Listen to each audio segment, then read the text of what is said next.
ফের দূষণের শিকার রাজধানীর প্রধান নদী হাওড়া নদী। বাসন্তী পুজো প্রতিমা নিরঞ্জনের পর নদীর বুকে এখনো জমে রয়েছে বাঁশের কাঠামো, থার্মোকল, কাপড়, রঙিন প্লাস্টিক ও নানা কৃত্রিম উপকরণ, যার ফলে নদীর স্বাভাবিক জলপ্রবাহে বাধা সৃষ্টি হচ্ছে এবং জলজ জীববৈচিত্র্যের উপর মারাত্মক প্রভাব পড়ছে। হাওড়া নদী একসময় জলে পুষ্ট ছিল, নদীর প্রবাহ ছিল প্রখর। আজ সেই ঐতিহ্য হারিয়ে ফেলেছে হাওড়া নদী। এখন বৃষ্টির জলের উপরে কোনো রকমে অস্তিত্ব টিকিয়ে রেখেছে এই নদী। নদীর তীরে গিয়ে দেখা যায় বিসর্জনের পর প্রতিমার কাঠামো সরানোর কোনো রকম উদ্যোগ নেওয়া হয়নি প্রশাসনের পক্ষ থেকে।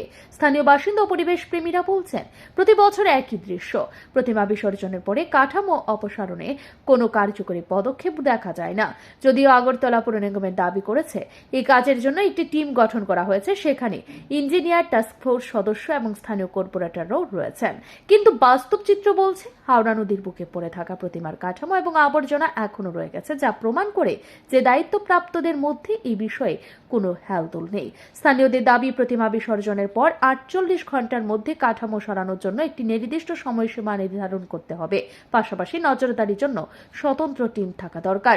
পরিবেশবিদদের মতে এই ধরনের অবহেলা শুধু নদীর জল দূষণ বাড়াচ্ছে না, বরং শহরের পরিবেশগত ভারসাম্যকেও চরমভাবে বিপন্ন করে তুলেছে। শহরে অন্যতম ঐতিহ্য হাওড়া নদী, তার বুকে এইভাবে আবর্জনা জমে থাকলে ভবিষ্যতে এটি শুধু মৃতপ্রায় নদীতেই পরিণত হবে না, বরং রাজধানী জলনির্ভর বাস্তুতন্ত্র চরম সংকটে পড়বে।